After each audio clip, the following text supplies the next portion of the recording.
By the writer's own experiences in Georgia and their time in Athens and the music scene in Athens. But in that sense, you know, it represents the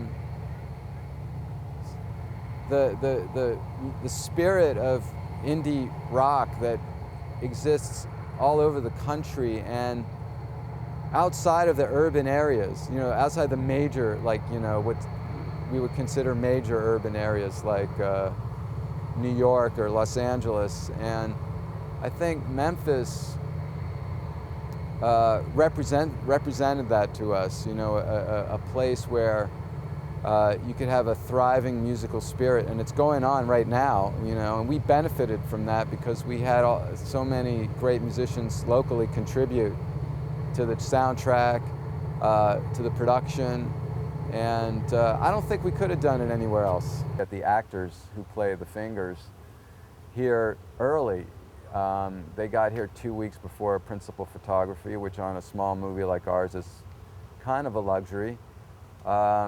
We recorded Kyle's vocals here in Memphis with Scott Bomar's studio, and our rehearsal process was that we would do scene rehearsals in the morning and band rehearsals in the afternoon, and then at night we would go out every night to see bands. And the thing about Memphis is you can go out every single night and see great music, and everyone that you run into seems to be a great musician, and they support each other, and that just the atmosphere, the creative atmosphere and the musical atmosphere was a big part of the foundation that we laid before we even started shooting. And then of course on the crew, we had a lot of the crew and cast were local people who were, besides being great crew people, were also great musicians in their own right. Our rap party, we had River City Tan Lines, and Terrence, who was one of our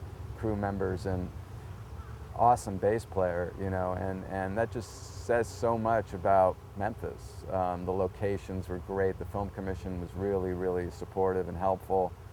And one of the things that I felt was that everyone that was working on the film was deeply committed to it, you know, and that enthusiasm and just good vibes, I think, are really a Memphis thing, and it really it permeated the production all the way through to the last day. Even though we sometimes were working late hours, everyone retained that sort of optimism, and I think that's really a tribute to the kind of spirit of the people that were working on the film and Memphis.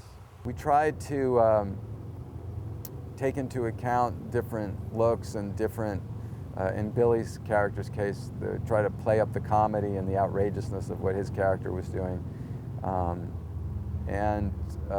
You know, again, that was just something that Kip and I really wanted to try to do.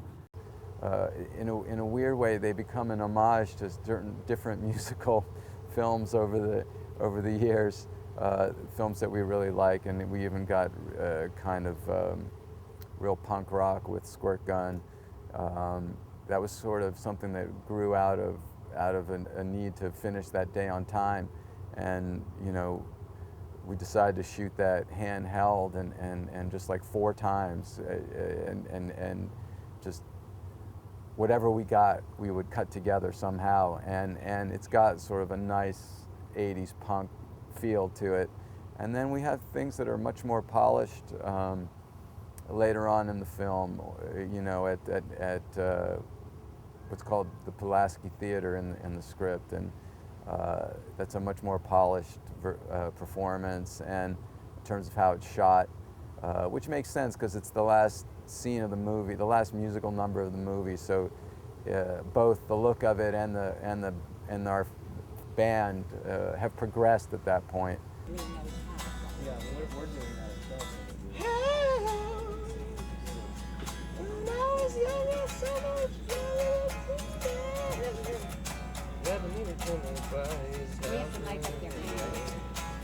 But now those days are gone and I'm not so self-assured. And I find I changed my mind, open up the door. casting for me is one of the most important parts of the filmmaking process. The main ingredients for me, from my perspective as a director, is you have to have a great script and you have to have a great cast, and that if you have those two ingredients, it makes everything go smoothly. And you know, we spent a lot of time casting, and the Amandas were fantastic. They were casting out of New York and Los Angeles, and then we worked with Abby Elsmeyer here in Memphis, and she introduced us to some great local people. And for me, you know, I just go on my instincts about actors. I look for intelligent actors. I spend time talking to them before we commit, just to get a sense of who they are as people. And I was just impressed with every single person. I was inspired by our cast. A lot of them are really young, and their enthusiasm for life and their interests outside of just acting were real motivators for me. They gelled as a band right away in the rehearsal process, and then Greg, who's played by Adam Hirschman. Adam's somebody I've known for a few years now, and we've just been trying to find a way to work together and on something. And he really he really amazed me with the progress that he made as an actor. And he became a whole different kind of actor by the end of the movie. He's always been great and he's always been funny, but he threw himself into this in a way that I think was very generous, and I'm sure for him was a unique experience, and it was really thrilling and really moving at the same time to just watch how in the course of production he became more and more confident and more subtle with his choices, and I think people are going to see Adam in a whole new light after this movie. You know, I just think the world of all of them. I thought that you know, Kyle had a very difficult task, which was to get up there and sing, which wasn't really something he'd done a lot of before, and he was fearless. You know, I'm sure he was nervous, but he just had a natural presence as a lead singer.